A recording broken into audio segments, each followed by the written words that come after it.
మిరపకాయ బజ్జీలు కారం లేకుండా చక్కగా పొంగుతూ రావాలి అంటే ముందుగా వాటిని వాటర్లో కుక్ చేస్తే అవి పచ్చివాసన అంటే పచ్చి అంతా పోయి చక్కగా రెడీ అవుతాయండి. అలా టైం లేని పక్షంలో అన్నం వండిన తర్వాత ఆ వేడి అన్నం గిన్నెలో మీకు ఎన్ని కావాలో అన్ని మిర్చి తీసుకొని చక్కగా దానిలో గుచ్చేసి 5 నిమిషాలు ఉంచిన తర్వాత బయటికి తీసారంటే అవి హాఫ్ కుక్ అయి ఉంటాయండి.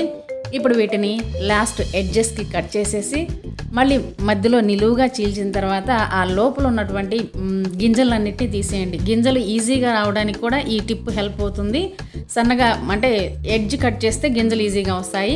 అలా గింజలు తీసిన తర్వాత శనగపిండి, వామ్ పౌడర్, ఉప్పు కలిపినటువంటి మిక్సర్ని రెడీ చేసుకోండి. దీనిలో నెయ్యి వేసినా కూడా బాగుంటుంది. నెయ్యి కరగబెట్టలేదని చెప్పి నేను వేయలేదు, మీరు ఉంటే కలుపుకోండి, టేస్ట్ బాగుంటుంది. అలా రెడీ చేసుకున్నటువంటి మిరపకాయల్ని శనగపిండి, బియ్యపిండి, ఉప్పు, కారపొడి కలిపినటువంటి ఆ మిక్చర్లో అంటే బజ్జీ బ్యాటర్లో ముంచి లేపి బజ్జీలాగా వేసుకోండి.